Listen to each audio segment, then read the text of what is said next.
guhimbazwa no gushimwa bibe iby'umwami kubwo izi ndirimbo z'igiciro turirimba kandi dutumiwe kwemera agakiza, kwizera no kugira icizere umwami. Mbere ko dusenga nashaka gusoma izaburi y'igiciro ya 95 turayisomera hamwe hanyuma turaza gusenga. Zaburi 95 umurongo wa mbere: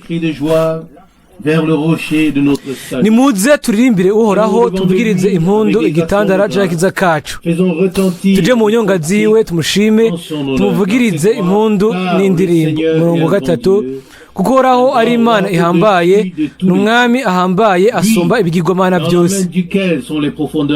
Ikuzimu ari mu kuboko kwiwe, kandi impinga z'imisozi miremire nazo ni iziwe. Umurongo wa gatanu: ikiyaga ni iciwe, niwe yakiremye, intoke ziwe nizo zabumbye imusozi. Umurongo wa gatandatu: nimuze tumusenge twunamye, dupfukamire uhoraho umuremyi wacu, kuko ari we Imana yacu, natwe turi abantu b'icanya ciwe, turi intama zo mu kuboko kwiwe. Uyu munsi icoma mukumva ijwi ryiwe. Umurongo w'umunani: ntimukomantaze imitima yanyu kuko mwayikomantaje i Meriba, no kuri wa munsi w'imasa mu bugaragu. Hamwe basokuruza banyu bangerageza, bakancanca, bakabona igikorwa canje.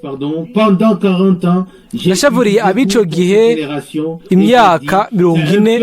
Ndavuga aba n'abantu bama bazimira mu mitima yabo, kandi ntibamenya inzira zanje. Cyo catumye ndahirana uburake, ntibazoshika mu burukiro bwanje hano gushika no ijambo ry'icyo ry'Imana. Hano hari ubutumire duhawe ngo nimuze turirimbe uhoraho, tuvugirize impundu igitandara c'agakiza kacu. Uko umwanditsi w'indirimbo abivuga, nta gakiza gahari mu wundi kiretse mu mwami wacu Yesu. Ni iwe gakiza kacu yaserutse ku bw'ibyo. Rero turashima ku bw'ibyo, kandi turashaka kumukomera amashi, turashaka kumuririmbira mu ndirimbo zishimwe, dushire izina ry'uwo hejuru hamwe n'ibindi byose biri muri twebwe. Ku bw'ibyo turagomba guhaguruka ubu rero dusenge. Data uri mu ijuru, turakubwira ngo urakoze n'imitima yacu yose kubwo iyi saha no kubwo bufasha ubwo duhaye. Mana yizigirwa, turashaka kuguhimbaza, dushire hejuru izina ryawe ryera. Turabizi yuko nta gakiza kuri twebwe kandi gahari, nta rindi zina rihari ku bwacu abantu bahawe munsi y'ijuru iryo twabonamo agakiza atari izina ry'umwami Yesu Kristo. Turagusenga, turagushimira mwami, kandi turagukomera amashi, turagutazira kuko uri umugakiza kacu. Niwe wabaye byose kuri twebwe twese, kandi rero uko niko tuguhimbaza mwami. Turagusenga uze hagati muri twebwe kuri saha y'umugoroba, uduhezagire mwami, kuko niko by'ibyo twakoranye kugira ngo duhezagirwe mu buryo bushasha nawe mwami, atari by'imigenzo. Ntidukorana kubwo imigenzo, oya, tuza kugira ngo tukumvirize, tumenye icyo ushaka kutubwira, kugira ngo kandi uduhezagire mwami. Turizera yuko n'uyu mugoroba nawo uza kuduhezagira biciye ku ijambo ryawe ryera ry'igiciro, iryo wavuze kandi iryo uza kuvuga mwami. Ushimigwe mwami yuko dushobora kuza kuri wewe hamwe na byose. Utugire akagungo tw'abumviriza, ugire akagungo uza kuvuga mwami. Turagusabye ngo uduhe ubuntu bwawe, uduhe ubufasha bwawe, udufashe mu minsi ya nyuma. Ni ryo sengesho ryacu ry'ibwina mu izina rya Yesu, amen, amen.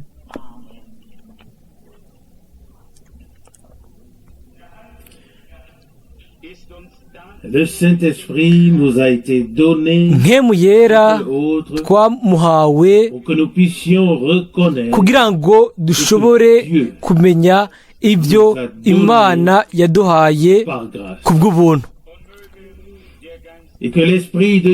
kandi nk'emu w'Imana abe ashobore gukora,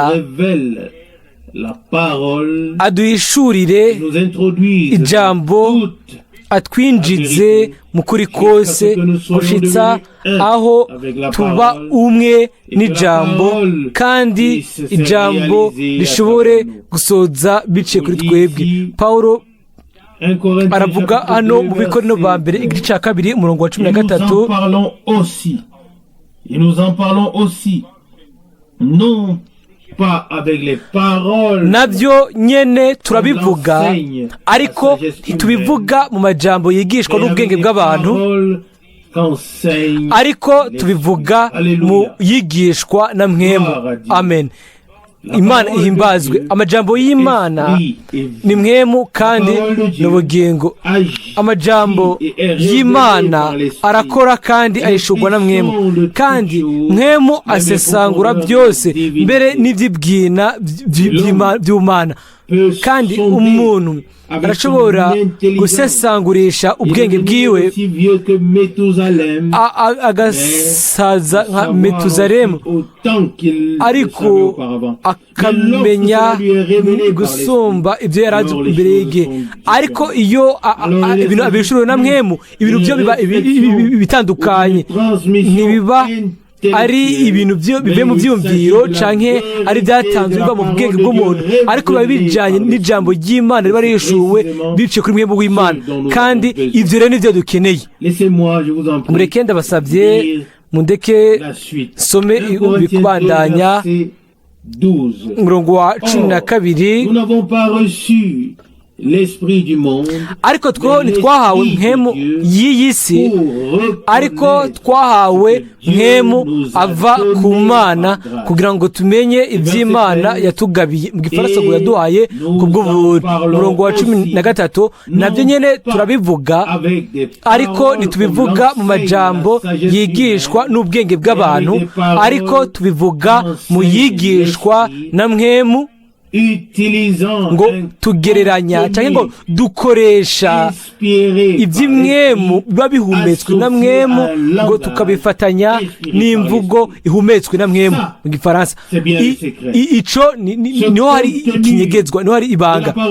Ibyo bigize ijambo ry'Imana bihumetswe na mwemu bitegerezwa gufatanywa n'ubutumwa buhumetswe na mwemu kugira ngo bishobore gutanga, bishiremwo mu mitima y'ubwoko bw'Imana ico bisiguye c'inkomoko c'iyo mvugo y'Imana. Aho rero niho turi abashima Imana yuko twabonye mu minsi yacu igikoresho cyo gufatanya kwegeranya ibigize iby'Imana bifatiye ku byametswe n'imwemu by'Imana, bishingiye ku guhishurirwa kuva ku Mana, hanyuma bigatangwa bihabwa ubwoko bw'Imana. Aho rero ijambo turaribwirwa ngo uyu munsi nimwumva rero ijwi ryiwe ntimukomantaze imitima yanyu. Uyu munsi Imana ituvugishe biciye kuri mwemu. Sindabizi niba abantu bose bari hano canke bazokumviriza mu bihe ibivuzwe, sindabizi niba bazi neza muri bo itandukaniro hagati y'igihe aho abantu bavuga ubutumwa bafite ku ijambo ry'Imana n'igihe ibu tugezemo, aho imvugo ihumetswe na mwemu yafatanijwe n'imvugo ihumetswe na mwemu, imvugo ururimi ruhumetswe na mwemu, hamwe no guhishurwa kuzuye kw'ijambo ry'Imana, kandi ijambo ryayo ryaratanzwe. Iryo ryungane rya rirerire, nizere ko mwabitahuye. Mbega turabona itandukaniro. Amen yanyu ntiyari ihagije, sindabizeye, munyihanganire. Ndi umuntu yizera byihuse, ariko iyo amen yanyu ntiyanyemeje. Mbega mwese mwabonye, murumva itandukaniro hagati y'igihe cy'ubwa mbere hamwe n'igihe ico ubu dushobora kumviriza ijambo ryahishuwe na mwemu. Avez-vous remarqué ces différences? mbega mwabonye iryo tandukaniro? aho rero muvuge amen mu ijwi ryumvikana amen. Maintenant, je peux le croire. ubu rero ndashobora kubyizera. ahimbazwe kandi hashimwe umwami. kuri jewe ni ikintu gikomeye cyane kuko hariho itandukaniro rikomeye hagati y'abantu bavuga ku bijyanye n'Imana hamwe n'igihe Imana ivugiye mu bantu, igihe abantu bavuga ibyumviro byabo ku Mana hamwe no ku ijambo ryayo, cyangwa igihe umuntu ajya arungitswe n'Imana hanyuma agatanga uguhishurirwa biciye kuri mwemu yera akabiha ubwoko bw'Imana. aho kuri byo hariho itandukaniro rikomeye. iryo tandukaniro dushobore kuba byanditswe muri mitima yacu hanyuma tube abashima. nubwo ibyo bishika byose hano ku isi turafise ibintu byiza turindiriye, kandi bisa naho ibintu birashobora ko ibintu bizotera biba bibi cyane gusumba, ariko dushobora kubwira ikintu kimwe. umwami wacu yaravuze ngo igihe muzobona ibyo bintu byose muraramure imitwe yanyu kuko muzi ko gucungwa kwanyu kuri hafi. Luka 21:28. bakundwa, ijambo rihumetswe na mwemu n'uguhishurirwa uko mwemu yaduhaye birema muri twebwe natwe ikintu c'Imana kandi ikintu c'imwemu kugira ngo icamwa bishobore kugaragara. Yesu Kristo yari umwana w'Imana yabyawe na mwemu yera, yari umwana w'imfura muri bene se benshi, kandi turashobora kuba abahungu n'abakobwa b'Imana babyawe na mwemu yera. muri ruro rugano rwa nyuma imvugo ihumetswe na mwemu yafatanijwe n'imvugo ya mwemu, ururimi rwa mwemu, kandi dushobora kuronka uwo mwemu yera nyene atururongora mu kuri kose, kandi aho gusa niho tuzogira umugabane mu bigize ibyo bintu byose. turashobora kuvuga ibintu byinshi ku bijyanye n'ibyo, ariko nafashe ingingo yo kutavuga ubutumwa ariko nshobore gukora ku butumwa bwamaze kuvugwa, kandi Imana iduhezagire mu bushobozi biciye kuri ubwo, kandi turabimushimira. hahimbazwe Imana yacu ikora ibikomeye biciye ku buntu mu bwoko bwayo hano no mu bindi bibanza. Ego twarabibonye kandi twarabyumvise. ijambo ry'Imana ritanguye kugira ibyamwa kandi ritanguye kugira ingaruka, ritanguye icyo rikora. hano dore ku rupapuro rwa 2 muri buno butumwa haravugwa hano ngo nubwo tutemeranya n'umuntu, kubera iki mbega tutobikora mu buryo bwa kivukanye? murabona, umuntu Kristo abaye mu mitima yanyu ntacyo bitwaye ingene uwo muntu mudahuza na gato. muramukunda kandi mukamwubaha.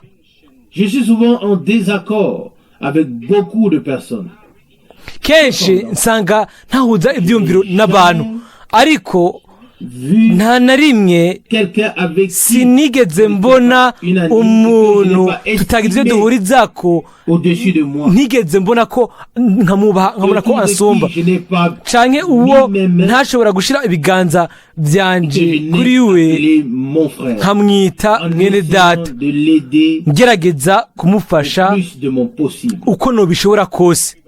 Je ne suis peut-être pas d'accord avec lui parce que je ne crois pas la même chose. sinemeranya nawe kuko sinizera nk'ibyo yizera n'ibindi, ariko je peux lui exposer mon point de vue. ndashobora kumwereka uko je mbona ibintu nawe akanyereka uko abona ibintu, hanyuma tukabishira hamwe, nous le passons au pain fin, tukabishira hamwe tukabiraba, hanyuma tukaraba ikivamo.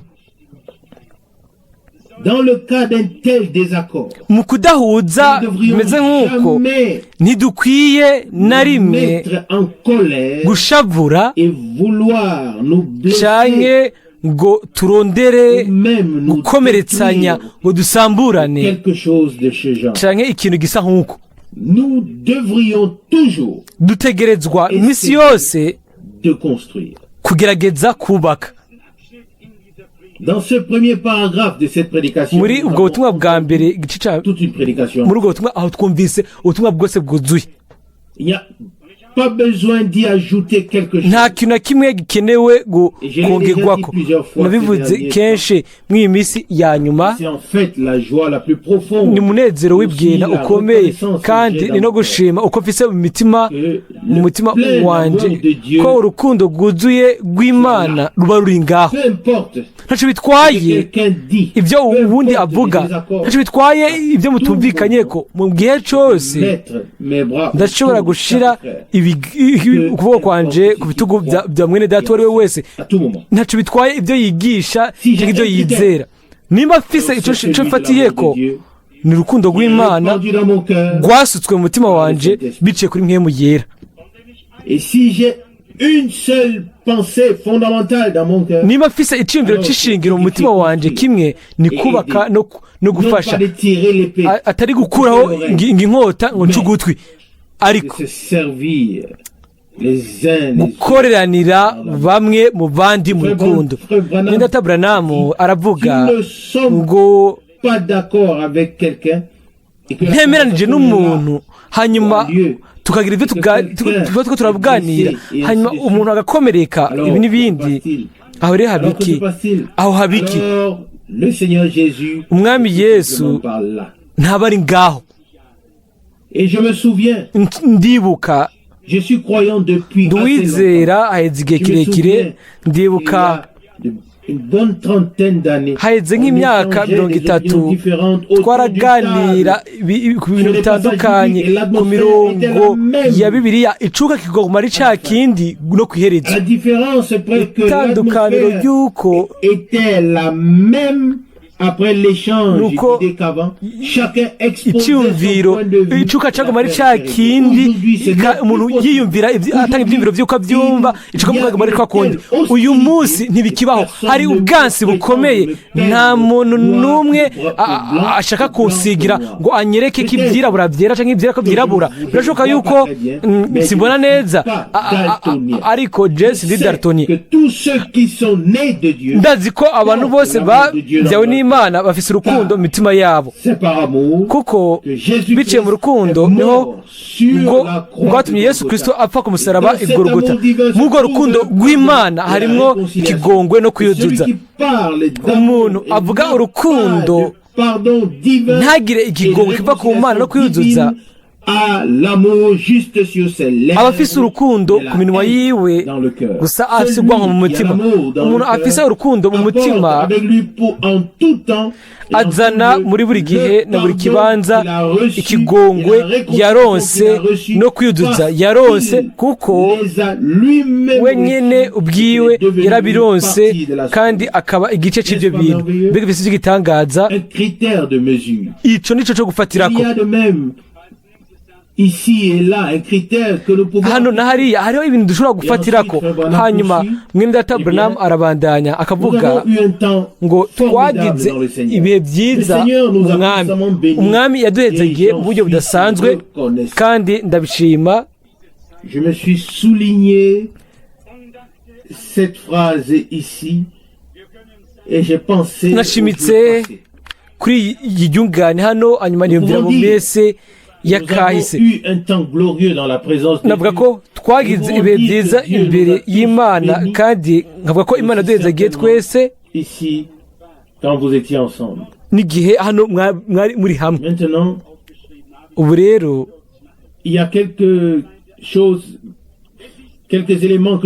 hariho ibintu bimwe bimwe niyandikiye hano ngomba kuvuga mu ncamake. ku rupapuro 8 aravuga ngo biratangaje ukuntu imana hano yavuze mu buryo busanzwe. Imana ivugisha abantu biciye ku minwa, ndabyizera, ariko muri ubwo buryo ukuntu imana ibishaka ikintu cya kabiri ni ibintu bidasanzwe. kugira ngo ndabisobanure neza hano, ikintu cya mbere imana yakoze kwari ugutanga iyerekwa kugira ngo uwo muntu byari biraba aronka amabwiriza avuye ku mana mu gihe akanura ari mu masengesho. hanyuma icya kabiri nacyo twavuga cyagaragaza cyangwa icyicaro cya kabiri byasa nuko imana itanga iyerekwa cyangwa indoto mu mutimanama wiwe asinzire indani mbere. aho rero bifatira kuri Yosefu, hariho amabwirizwa atunganye yatangwa ku byategerezwa gukora. arabandanya akavuga ngo igihe inzozi yisobanuwe neza ibingana n'iyerekwa, mu gihe iyo nzozi isobanuwe mu buryo bwiza. imana yamye ibikoresha kenshi mu isezerano rya kera no mu myaka mu bihe yasezeranije, kandi ko ibyo bikoresha gushika no mu minsi ya nyuma. ubwo rero abantu barashobora kugira ibintu byinshi hanyuma bakagangabuka bakarota nabi. aho rero si zo ndoto nyazo zo mu buryo bw'umwemu. nta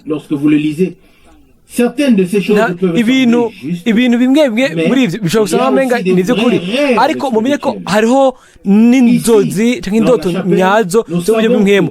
hano mwino shengero turabizi yuko imana itanga indoto ku bantu zigasobanurwa zigashika zikaba iz'ukuri bigashika, ariko ibyo ni mu buryo nk'ubwa kabiri. hano tuvuga mu ncamake uko ari bibiri. hari indoto iba kubera ko umuntu yumviriye cyane, cyane ukajya utevye hanyuma ukaryama hanyuma ukarota.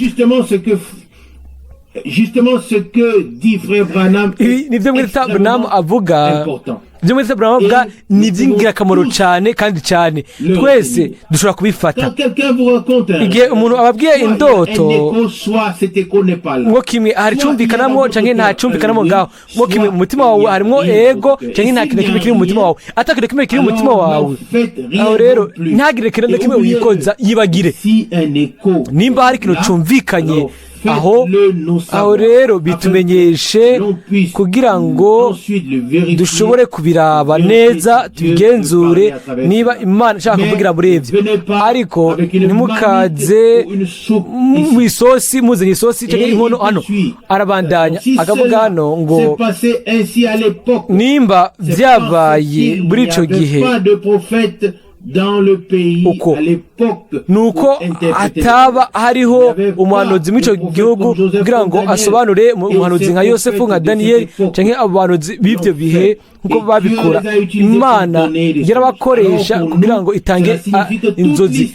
twebwe bisigura ngo nimba atamuhanuzi ahari ibyo bintu byose biba birangiye. nimba atamuhanuzi ahari ashobora gutanga insobanuro bivuye ku mana, mwibagire ibintu byose wagize nk'indoto. nimba ibyo bitegereza gusobanurwa, mbega mwabitahuye? niba mu ndoto harimo ukwigishwa bitumbereye no kwa Yosefu ngo fata nyina n'umugore Mariya n'umwana uhunge, kuko biri muri Matayo 2. niba mu ndoto hariho amabwirizwa atanzwe atumbereye neza, umwami akaza kubwira mu buryo butumbereye biciye kuri wewe, akakubwira cyangwa akambwira byose bimeze neza kandi byose biri muri gahunda. aho rero turugurutse kuri ibyo, turazi ibyanditse muri Yoweri 3:1 ngo bazohabwa amayerekwa mu nzozi. ni Yoweri 2:28. atari inzozi gusa, ariko uguhishurirwa inyishu cyangwa amabwirizwa bazohabwa. atari ikintu icyo umwe asobanura muri buno buryo, uwundi agasobanura muri bujya buryo, uwundi agasobanura mu bundi buryo. ni ibyo ibyo nibyo dushaka kwibagira rimwe burundu kandi ibihe byose mu izina ry'umwami. Indoto yose itegereza gusobanurwa yaba biciye ku wayirose cyangwa ku bandi, ntimukwiye kubibwira umuntu n'umwe, murashobora kubyibagira kandi ubwo nyine, kuko nta muhanuzi uko tubivuga. Iyo atamuhanuzi ari nk'uko ba Daniyeli cyangwa ba Yosefu bari mu bitahure, murazi umuhanuzi uwo mushobora kubwira indoto kugira ngo arisobanure, mbega murazi umwe oya nanje ntawe nzi. Ubwo rero twibagire amandoto yose aba akeneye ibisobanuro, hanyuma duhagarare gusa ku mabwirizo atumbeye yumvikana y'Imana. Mwese mureberanya n'ibyo ni byiza. Ndabivuga hano bijyanye n'imvugo ibuhumetswe na mwemu, ifatanye n'ururimi ruhumetswe na mwemu, kandi imvugo yawe, ururimi rwawe n'ururimi rwanjye bigomba gushyirwa ku ruhande, hanyuma ururimi rw'Imana yacu rugatahurwa, rugafatwa nk'ama, kuko rimwe burundu ntituzoshobora gusubira ku kwirengagiza ibyo bintu. Birakwiye yuko hashyirwaho gahunda y'Imana mu nzu y'Imana, nta bundi buryo atari uko ntituzigira tunegera imbere n'agatambuko gato, tuzoguma tunyiganyiga mu bintu hano. Mwese murashobora kubisoma buno butumwa ngo impano zibereye, urupapuro rw'umunani. Arabandanya aravuga ibi biragenda bigashika kure, akavuga mu nyuma muri ubwo butumwa akavuga ngo nashaka kongera ko ikintu kwino saha y'amasengesho. nizere ko kava amahanga ari hagati muri twebwe, ariko ibi ni icyiyumviro kandi mubyandike, mwimbike muri ibyo. Yesu yaravuze muri Yohana 14:12 ngo unyizera azokora ibikorwa nakoze nkora, kandi azokora n'ibirusumba ibyo, kuko ngiye kwa Data. Mwateze amatwi kuri ibyo? Ibyo ni byo umwana w'Imana yasezeranije abizera.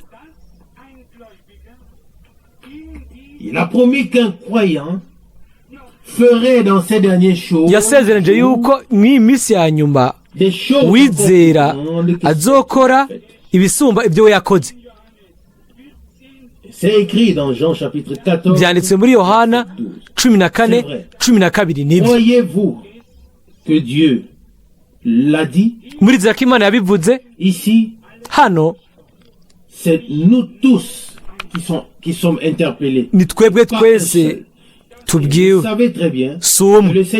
Murabizi neza ko umwami mu muhamagaro wanjye ntiyambwiye ibimenyetso n'ibitangazo, yambwiye ukugabura ibifungurwa. Nkora iki kuri ibi bimeze uko? Hariho abantu benshi bashobora gukora ibimenyetso n'ibitangaza, ariko ikintu nyamukuru n'igikenewe cyane ni ukubakwa mu buryo bw'imwemu bw'ishengero mugeni mw'ino minsi. Kuri ibyo rero hariho ijambo ryarungitswe n'Imana kugira ngo dufate ku bifungurwa by'imwemu, dukomere, tuba bakomeye imbere y'Imana yacu, hanyuma ku iherezo ashobore mu buryo bukwiriye kuduhezagirira hamwe nk'uko yabikoze ku ntango. Iyo bana rifise ubukozi bukomeye n'ibimenyetso n'ibitangaza, sinubaye ndi hano ndiko ndasoma ubutumwa bumuri Data Branham. Birashoboka ko sinuronka ubu umwanya wo kugabura ibifungurwa, ariko twogenda tujanye n'ibimenyetso n'ibitangaza n'umupfunda w'imigisha n'ibindi byose, hanyuma ukuza k'umwami koza umugeni atiteguye. Ariko umwami yarungikiye umugeni ijambo, mwese muzorisoma mu makete azunguruka ahari. igihe yabwirwa mwenda taburanamu ngo icara wandike kuko iri ni ijambo rirungikiwe umugeni. Amen. Aha rero bijyanye n'ibirengeye gusumba iby'umuvugabutumwa akomeye uyu munsi, bijyanye n'ikintu nyamukuru. Mbere na mbere hari ijambo, kandi ijambo naryo ku iherezo niho riri, kandi iryo jambo ryararungitswe kandi ryaradukijije. Twemeye gukosorwa biciye gutangaza kw'ijambo, aho rero igihe kizoshika cyo kizotegereza gushika aho ijambo rizotegerezwa kugaragara biciye kuri twebwe kandi muri twebwe. Ndashobora kwizera n'umutima wose yuko Imana irengeye gufata iri bumba turi kugira ngo ikore ikintu cy'ubushobozi. Aho rero kuba ibumba bizura, ariko bikaba ari Imana yabikoze. Ndiyumvira yuko dukwiye kugira icyizere bibandanya umwami gushika hano, igihe tubwirwa ko ku iherezo ibyo bintu bikomeye bizoshika, kandi ibyo mu ishengero mugeni. Aho rero ni imvugo ihumetswe na mwemu, iba ifatanije n'ibirimo bigize bihumetswe na mwemu, bifatanije n'ururimi ruhumetswe na mwemu. Ibyo byose bikagira incamake, ikaba imvugo y'Imana ku ishengero umugeni mu minsi ya nyuma. Kandi abafise amatwi bose kugira ngo bumve, bazumva ibyo mwemu abwira ishengero. Birabandanya hano akavuga muri buno butumwa ngo mubone ko mumenye ko igihe umwami yagwiza imikate ayiremye, yafashe umukate umwe, kuri uwo mukate umwe aremeramwo iyindi mikate. Igihe yagwiza amafi, yafashe ifi imwe yari yararemye, hanyuma muri iyo fi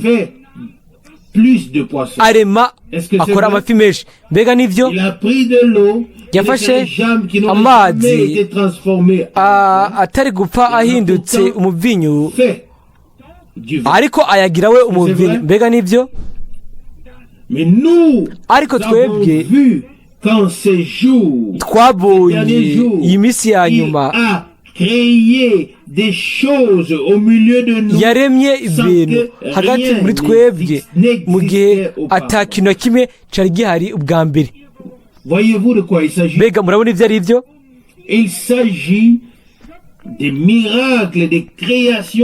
N'ibitangaza byo kurema bitumbereye biva ku Mana nzima. Hano ari uburorero butatu butangwa. Umukate wari ngaho waragwijwe, ifi nayo yaragwijwe, amazi yaraho kandi ahindurwa umuvinyu. Ariko acatanga akaroro kiwe bwite kugira ngo ashigikire ibyo ariko aravuga. Imana yabikoze hagati muri twebwe. Mbega nivyo, yaremye udukima ahantu hatari udukima tw'ishamba. Aguma ari Imana, aguma ari Imana uyu munsi nk'uko yarari, kandi nk'uko azoba ari ibihe byose. Yari iyo Mana nyene idutumira kwizera imitima yacu yose. Ibikorwa byinshi gusumba ibyo ataco dufise mu biganza, ataco dufise cyo kubikoresha. We aravuga ibyo bigashika, aravuga jewe nawe tubivuge bizoshika. Hano dufise akarorero kamwe, kandi mu bihe bidashira kazoguma ari igishinga ntahe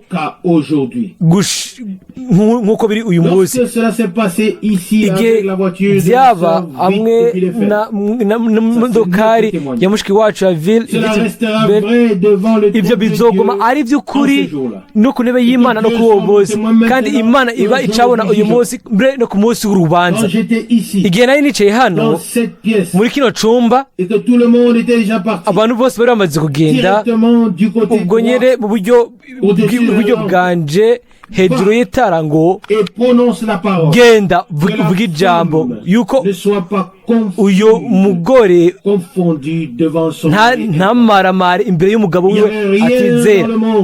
Nta kintu na kimwe hano mu isi cyari gushobora kumfata, nta n'umwe ashobora gutahura ubushizi bw'amanga buba buri ngaho muri uwo mwanya.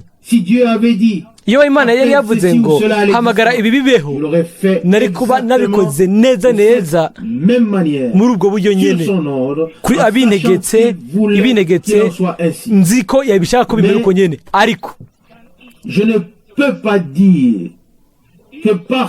sishobora kuvuga ngo kubera ko yabikoze rimwe uburengo ngiye kubikora ngo ku nshuro ya kabiri. Ku nshuro ya mbere sinabikoze, sishobora no kubikora no ku nshuro ya kabiri cyangwa ku nshuro ya gatatu.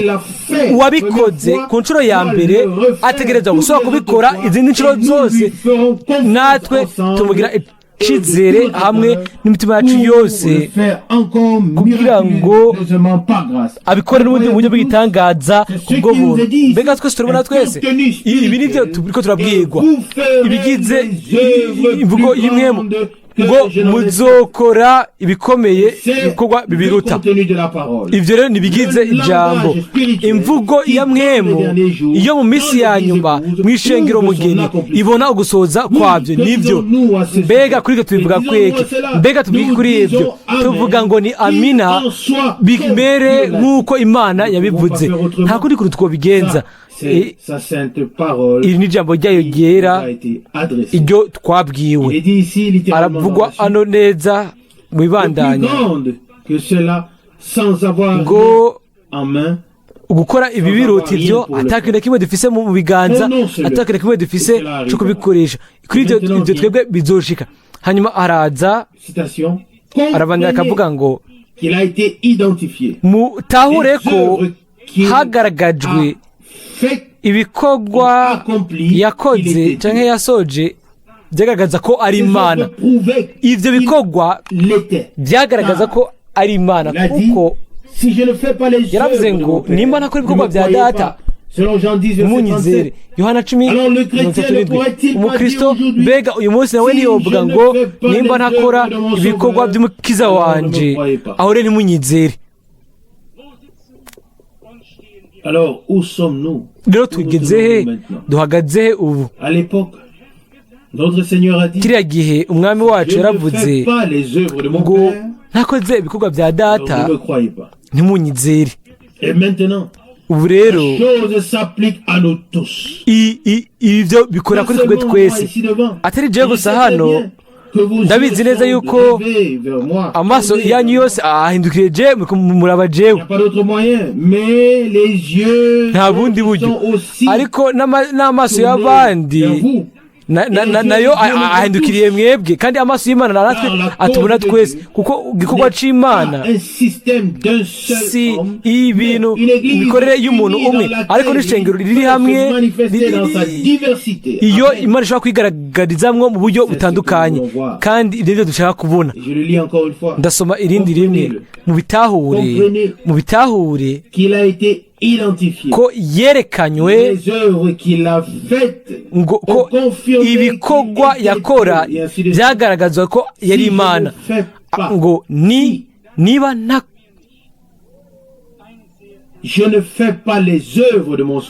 ntakora ibikorwa bya data niko umukristo avuga ngo ntimunyizere. Ibyo ni ijambo rikomeye rinsasa hasi jewe nawe, ritwibutsa ko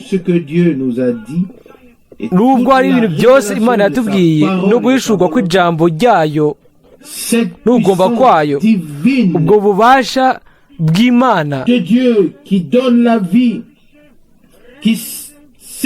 bitanga ubugingo bikiza bigatanga agakiza kabuhora, bigaragaza yuko ubwo bubasha butarahishurwa ngo bugaragazwe nk'uko Imana yabitatse. Reka ndababwire ko Imana ntizigera iduhebera mu yimiro iyo turimwo, ariko nuko uwaduhaye amasezerano azoyasohoza nawe, kandi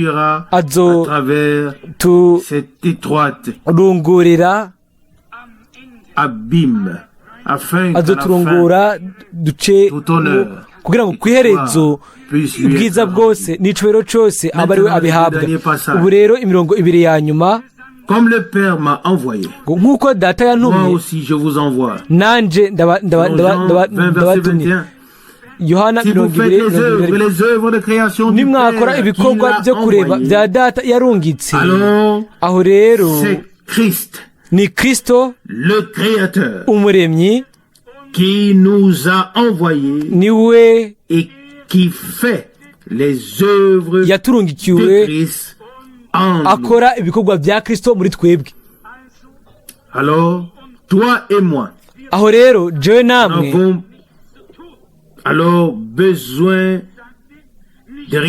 nta kintu kimwe dukeneye gukora, umwami wacu aravuga ngo si jewe nkora ibyo bikorwa, ariko data aba muri jewe niwe akora ibi bikorwa. Ubu rero Kristo ategerezwa gufata icicaro muri twebwe bwo kwizera, agakora ibikorwa byiwe biciye kuri twebwe, kugira ngo byemezwe ko mu by'ukuri turi abakristo. Yesu le Fils de Dieu, umwana w'Imana, par le fait que les œuvres du yemejwe ko ibikorwa bya data byakorerwa muri we. Yaravuze ngo nimutanyizera cyangwa niba mudashobora kunyizera, mwizere basi ibikorwa nkora. Il ne pouvait pas croire. Ariko nubwo biri uko ntibashobora kwizera. Haravugwa hano nk'uko data yantumye nanje ndabarungitse. Ahandi ha kabiri ngo niba ntakora ibikorwa bya data ntimunyizera. Yohana 20:21, Yohana 10:37. Kristo rero ategerezwa gukora uyu munsi. Alors le chrétien, umukristo uyu munsi atazwa gukora mu buzima bwiwe ibyo Kristo yakora. Soit nous l'avons, turabifise, nous avons le droit de dire canke dufise uburenganzira bwo kuvuga ko bitameze nk'uko. Tumenye ko ibikorwa byiwe byagaragaza ko ari umuremyi. Ibikorwa yakoze byambitse igitsibo igishinga nahe c'ubuzima bwiwe, bigaragaza ko yari umuremyi. Nta buryo na bumwe buhari bwo kubica ku ruhande, yaba wewe canke kuri jewe. Nous croyons, turizera, comme disent les Écritures, nk'uko ibyanditswe bivuga, et c'est par grâce, kandi ni kubw'ubuntu que nous vivrons niho tuba muri ibyo bintu byose. Je le crois de tout mon cœur, ndabyizera n'umutima wanje wose, kuko ndabizi sans avoir yuko Imana nta kintu na kimwe ikora idafatanije n'ibyo intumbero iri hejuru cyane. Kandi hamwe n'Imana rero hariho kugira ngo tuvuge, hari intumbero yo hejuru cyane itegereza gushikirwa. Ni kuvuga ngo uguhindurwa no kuzamurwa kw'ishengero. Twarabwiwe yuko igikorwa kigufi kimara igihe gito c'inkomezi kizosoza ku bw'ubuntu mu mugeni. Kuri ibyo turavuga amen. Turashobora kubyizera nubwo uyu munsi tutabona ikintu na kimwe, ariko turumva ikintu kimwe, yuko ijambo ry'Imana ryimbitse mu mitima yacu ntirikiturekura. Kuri ibyo rero turashimira Imana, azokora ibyo yasezeranije. Hahimbaze izina ryiwe ryera. Amen, amen. levons-nous, turahaguruka prions ensemble. dusengere hamwe mwindata Peut-être viendras-tu prier. nusikumbure woza ugasenga. Père Céleste, Data nous te uri mu remercions ijuru, pour cette heure de grâce, turagushimira kubw'isaha y'ubuntu, turagushimira pour tes bonnes paroles. kubwo amajambo yawe meza, turagushimira kubwo ubwizigwa bwawe mwami. Tu n'as pas parlé à des chaises, ntiwabwiye intebe ariko wabwiye imitima yacu mwami. turabizi yuko aya si amajambo ari mu kirere gusa, ariko n'amajambo yahumetswe na mwemo, kandi ayo majambo biciye kuri mwemo niho twayaherewe kuri mugoroba mwami. turagushimira mu bwina bw'imitima yacu. Puissions-nous ne pas avoir dormi, ntitube twasinziriye, puissions-nous avoir gardé les yeux dushobore et les kuba cœurs twagumije ouverts par amaso notre Seigneur, imitima yacu yuguruye afin que ces ku mwami paroles wacu, kugira ngo amajambo yiwe ashobore que nous gukurikirayo, puissions dire oui dushobore à chaque kuvuga parole et que nous puissions ego dire ku ijambo ryayo, prépare-nous au dushobore kuvuga Seigneur ngo et que nous dutabare puissions mwami, prier, dushobore viens bientôt gusemerera Seigneur Jésus. ngo Nous vuba ton mwami peuple, Yesu. ton épouse Seigneur, mwami nous t'appelons, mwami nous twebwe t'invitons, umugeni Seigneur. wawe Mais turakwambaza Seigneur, turagusenga, pas que notre ariko volonté mwami soit ugomba faite, mais que tu kwacu viennes ntigushike ariko en ton gushika, temps, ariko oh uze mu Seigneur. gihe cyawe Alléluia. mwami. Et tu haleluya. feras des kandi merveilles uzokora en ton ibitangaza temps, mu gihe Seigneur. cyawe, Et non pas comme kandi nous voulons, atari mais comme nk'uko tubishaka, tu le ariko veux, nk'uko Seigneur. ubishaka mwami. À ton Saint nom. icubahiro kibica izina ryawe ryera. nta kundi twobigenza mwami kiretse gutazira izina ryawe, tuguhimbaze tugusenge kubwo amajambo y'ubushobozi ayo duhaye muri kino gihe mwami. turashima yuko utatwibagiye mwami, ariko yuko watwitwararitse, kandi uko niko utuvugisha, kandi turagusenga mwami. turabyizera n'imitima yacu yose, tuzoshobora kugira mu kubona ibyo twizeye mwami.